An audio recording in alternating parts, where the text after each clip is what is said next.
muito boa tarde para você. Globo Esporte chegando. O Flamengo está muito vivo e muito forte no Brasileirão, querendo retomar a liderança para conquistar o título nessa reta final. Ganhou do Botafogo com autoridade no tapetinho do Nilton. E claro que agora o foco é total para o jogaço de domingo contra o líder Palmeiras.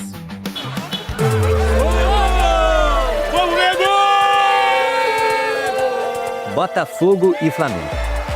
Parecia um duelo equilibrado. No otimismo dos torcedores. Eu sou professor e eu vim comemorar aqui o Dia dos Professores e eu vou ver o Botafogo ganhar. Eu esperei um 3-0. 3-0. E equilíbrio nas preocupações também. A gente sabe que o momento deu uma certa turbulência, mas a gente está confiante. O Botafogo, se perder, uma crise chegando, né? O que aconteceu foi uma vitória dominante dos visitantes. E um placar pra lá de desequilibrado no Nilton Santos. Ainda mais para um clássico.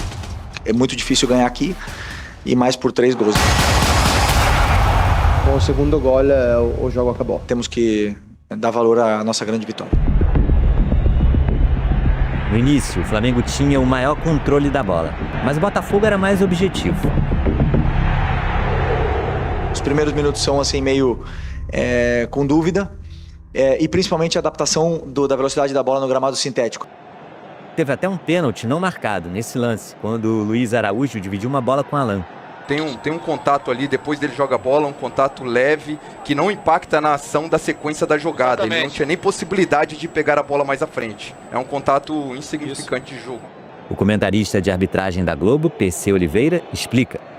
Quem tem o contato com a bola é o Luiz Araújo e o Alan chega atrasado de maneira imprudente, dá um pisão, imprudência, uma falta muito clara. O VAR analisou, deu sequência na jogada, como foi dentro da área, o pênalti deveria ter sido marcado. Tão difícil que é para o Flamengo, para dar uma falta a favor do Flamengo, não estão apitando o que está falando a jogada. E isso realmente me dói. Depois de receber a bola no meio-campo com uma marcação insistente, o Arrasca segurou a bola até o último momento para encontrar o Pedro na entrada da área. O atacante colocou no cantinho para fazer 1-0. No dia em que ele faz 300 jogos com essa camisa, Pedro marca mais um! No segundo tempo, teve um momento específico em que o Botafogo poderia ter marcado. O Arthur Cabral teve essa chance. Temos dificuldades em fazer gol. Quando vemos que o melhor artilheiro nosso tem 4 goles, significa que é um time que joga, que compite, que defende bem e que tem problemas de goles. O que não foi o caso do Flamengo ontem. Em mais uma jogada inspirada do Pedro, olha o totozinho que ele deu para deixar o Luiz Araújo pronto para dar uma sapatada pro gol. E fazer o segundo do time na partida. Temos esse problema de confiança que cai quando tomamos um gol. Não é a primeira vez que acontece, temos dificuldade em virar jogos. E pior, o Botafogo não virou e ainda levou o 3º gol no clássico. O Carrascal pressionou a saída do cuiabano e roubou a bola. Rapidamente levou para a ponta e cruzou na cabeça do Plata. Tinha acabado de entrar no jogo. Não foi gol de placa, mas fechou o placar em 3-0. E parabéns para a moça do início da reportagem que, de uma maneira muito evidente, acertou o resultado. Eu esperei um 3-0. 3-0. Com a vitória, o Flamengo pega o embalo e se mantém firme na perseguição ao primeiro lugar do Campeonato Brasileiro. E o Botafogo, derrotado, se afasta do G4. Temos que esquecer rápido desse jogo e preparar do melhor jeito o próximo jogo. Essa foi a maior vitória do Flamengo no Clássico, jogando no Nilton Santos. E no próximo domingo tem encontro com o líder Palmeiras. Um jogão que pode ser decisivo para o campeonato. Uma final, mas como foi hoje, outra final. E daqui para frente serão todas finais. Então, eu entendi, inclusive a sonora do Felipe Luiz, né, depois das convicções e tal, eu entendo quando ele fala isso. Eu só não entendo quando ele demora para trocar quando a convicção dele não dá certo. Entendi. Às vezes ele demora para reagir, é isso? Tá. Esse é o único ponto para mim. Eu concordo com ele, tem jogo que é melhor para um cara de velocidade, um cara de mais mobilidade, que é o caso do Plata, que pode fazer aquela função também, e o Bruno Henrique também. Só que o Bruno Henrique hoje, tecnicamente, para mim, está numa fase inferior aos outros dois.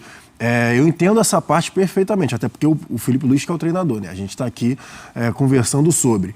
E só que, quando ele demora um pouco a mais, por exemplo, tem a ausência, o Flamengo fica naquele arame liso, tocando de um lado para o outro, e falta algum 9, e aí eu acho que ele teria que agir mais rápido. Que aí foi o jogo contra o Cruzeiro que a gente falou sobre isso. Acho que foi. Que faltavam 9, o time entrou sem 0-0, entrou né? sem centroavante, várias vezes o Plata ali rodeando, faltava um centroavante, enfim, algumas outras ocasiões. Ontem, como o Breiler falou, era um jogo realmente de imposição física, até porque o Marçal bate na cintura do Pedro, e o Pedro muito bem na hora de organizar o jogo. Eu acho que o jogo de ontem, sim, pro Flamengo, que sofreu no início, com o encaixe que o Santi Rodrigues conseguiu ali fazer pelo lado esquerdo, o Santi Rodrigues puxando para dentro e o Cuiabano com o corredor aberto, a parte, para mim, o ponto principal foi cada um na sua função. Luiz Araújo, canhoto lá, aberto pelo lado direito, que era uma situação que o time já estava acostumado. A dinâmica dos outros jogadores, eu nem digo os jogadores com a bola, a dinâmica dos outros caras. Por exemplo, o Carrascal, ele quando estava jogando aberto pelo lado direito, ele é destro, então ele já tinha outra dinâmica quando ele cortava para dentro, já não tinha o pé bom.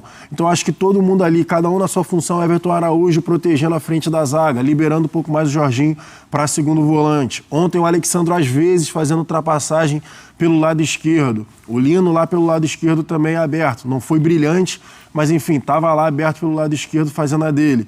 E o Pedro, ora fazendo a função de centroavante mesmo, pisando na área, e como a gente viu no segundo gol, às vezes dando um passo para trás para fazer a organização com a Arrascaeta. Mas essa dinâmica é fruto do trabalho nesses dias sem jogo? Você acha que é? Eu acredito que sim, tem um pouco mais de tranquilidade. O Felipe aproveitou bem. O Flamengo continua criando oportunidades, só que perdia muito a posse da bola às vezes. Essa dinâmica de ter a posse de bola mais do que o adversário, isso é algo que a gente já vê constantemente no time do Flamengo. Só que ali que a gente cobrava era ter um pouco mais de discernimento na hora de justamente finalizar as jogadas. Ontem eu acho que aconteceu isso. O Pedro, por exemplo, a bola que ele serve para o Luiz Araújo, em alguns momentos ele poderia ter finalizado, tentado um chute cruzado em cima do zagueiro. Não, ele teve tranquilidade, esperou o Luiz Araújo fazer a movimentação, deu o tapa e saiu o segundo gol do Flamengo. Pedro Henrique Torre, apesar da vitória, teve muita reclamação de arbitragem. Qual que foi a principal reclamação? É a questão daquele pênalti que a gente viu, questão de faltas invertidas, de critérios. Qual que é a bronca rubro-negra? Bruno, o Flamengo, este novo Flamengo, parece que entendeu que tem que participar desse jogo de pressão do Campeonato Brasileiro do Futebol Nacional, que existe desde sempre, e isso faz parte da competição, achemos certo ou não. Então o Flamengo agora tem buscado se posicionar constantemente. Ontem foi avisado até pra gente, logo na zona, o Boto vai vir aí fazer um pronunciamento. Então o Boto chegou, fez o seu pronunciamento. O Flamengo reclama bastante de um pênalti possível do Alan no Luiz Araújo, ainda na primeira etapa ali, uma entrada, um pisão no pé, enfim, tem até houve o áudio do VAR, etc. E também de um lance do Cuiabano, se eu não me engano, com o Emerson Royal. O Emerson Royal acaba levando uma pancada na canela ali, o Flamengo entende que o VAR poderia chamar para o vermelho. Então o Flamengo está incomodado com isso, mas tudo, Bruno e amigos, é um jogo de bastidores já, que o Flamengo entende que precisava participar, entrar nessa ciranda aí, porque senão ia ficar para trás. É o jogo jogado, repito, gostemos ou não. Então o Boto falou ontem sobre isso, e aí depois o Filipe Luís também na coletiva de imprensa foi questionado.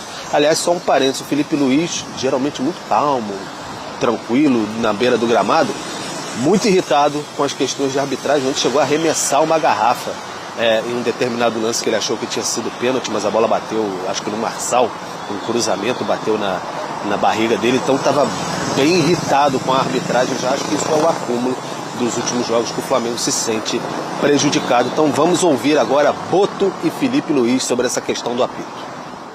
Não é uma coisa que eu gosto, mas eu não me posso calar enquanto o Flamengo é prejudicado desta forma. E não é o facto do resultado ter sido positivo que nos vai fazer calar. Um lance de penalti claríssimo, que o árbitro pode não ter visto mas o VAR tem que intervir. E não intervém porquê? Nós queremos essa resposta. Porquê é que o árbitro não intervém num lance destes? Porquê é que a entrada sobre o Emerson Royal, que é também passível do VAR chamar para expulsão do jogador, e o VAR não intervém? Até quando é que vamos ver coisas destas e sempre contra os mesmos, sempre contra o Flamengo? E enquanto isso acontecer, eu não me vou calar e vou vir aqui falar de coisas que eu não gosto, que é a arbitragem, mas vou ter que vir, porque alguém tem que falar sobre isto. Em todos os jogos está acontecendo, isso é muito mais difícil, que os jogadores mantenham o foco nos 90 minutos, sendo que não só os lances capitais. O que está me preocupando são as 10, 12 faltas erradas durante o jogo. Isso que me preocupa, e manter meus jogadores no jogo, esse para mim é o maior desafio.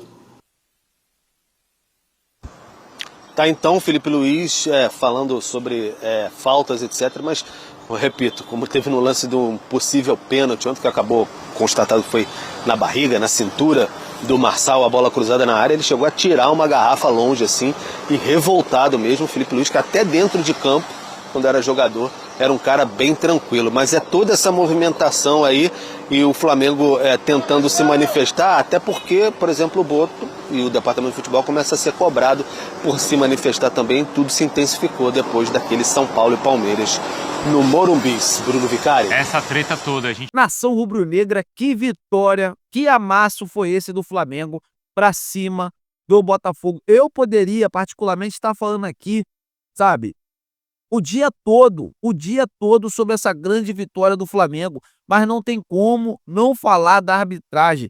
Gente, estão garfando o Flamengo na cara dura. Se tem interferência do Palmeiras, isso aí eu não sei, não vou poder responder, entendeu? Mas assim, gente, tá nítido que estão garfando o Flamengo. Vamos supor que o Flamengo não fizesse gol ontem, independência desse pênalti. Tá claríssimo, ganhamos, mas temos que reclamar assim, para não botar, só porque perdeu tá reclamando da arbitragem. Não, o Flamengo ganhou ontem e reclamou da arbitragem. Que vergonha, gente, cima, sabe? E o pior de tudo é a fala de quem tá na cabine do VAR. Vocês estão de sacanagem. Alô, quem tá na cabine do VAR, toma-lhe um pisão daquele ali no pé. Eu queria ver se vocês tomassem um pisão daquele ali no pé e falassem que não fosse nada. Isso é uma vergonha. Isso é uma vergonha, essa bagunça que estão fazendo no Flamengo. Alô, BAP, abre o olho, fica mais presente na CBF, faz igual a Leila Pereira. Estão jogando sujo, tem que jogar sujo também. Tem que jogar sujo também, não tem pra onde correr. Não tem... Alô, Filipe Luís, vamos parar de ficar com os braços cruzados, vamos querer reclamar também, igual a Abel Ferreira faz, igual a comissão técnica do Palmeiras faz. Tem que fazer assim. Aqui no Brasil resolve assim, gritando mesmo. É isso. Lá na Europa, você fez sua carreira na Europa, tudo bem. É outro perfil. Lá é outro perfil. Aqui não. Aqui tem que ser assim mesmo, você tem que saber jogar o jogo. Tem que saber, o Flamengo deixa muito a desejar. Jogadores tomam pênalti, tomam falta, ninguém chega em cima do juiz. Tem que fazer isso, essa que é a verdade. A arbitragem aqui no Brasil é movida por pressão. Se todos os jogadores ontem fossem em cima, talvez o juiz marcasse. O VAR, poxa, olha, estou falando, mas não. Mas isso é uma vergonha, não tem. O certo não era ter pressão, mas aqui no Brasil tem que ter. Vocês concordam? Então assim, parabéns pela vitória do Flamengo. Não vou deixar de falar sobre o erro da arbitragem. E o que falar do Pedro e do Luiz Araújo? O que falar dos jogadores que decidem? Alô, Filipe Luís, não é Bruno Henrique, não é Platinha. Faz o feijão com arroz, tira o Lino, Cisqueiro, coloca o Carrascal pela esquerda. O time do Flamengo do meio para frente tem que ser Arrascaeta, Luiz Araújo, Carrascal e Pedro. Esse é o time do Flamengo, jogadores que decidem com gol e com assistências. Olha a assistência do Carrascal ontem, com pouquíssimo tempo dentro de campo. Então assim, você tem que começar, o staff, alguém tem que te dar um beliscão, tem que acordar você e falar, meu amigo, esse é o time do Flamengo. Tá aqui, ó. Você quiser ganhar alguma coisa, é esse time que você tem que ir até o final do campeonato.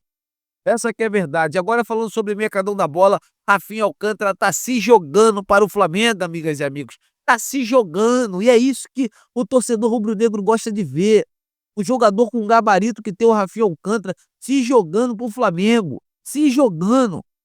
Então assim, parabéns. Vem ser feliz no Flamengo. Vem ser feliz no Mengão. A nação vai fazer aquela aeroflá bonita e tá te esperando de braços abertos. O jogador tem um grande desejo de vestir o manto sagrado na próxima temporada. O muro tá baixinho, só depende de você, meu amigo. Vem ser feliz no Mengão. Tô indo nessa. Saudações rubro-negras. Fiquem com Deus. Já se inscreveram no canal, deixaram o like. Agradeço a todos. Fiquem com Deus.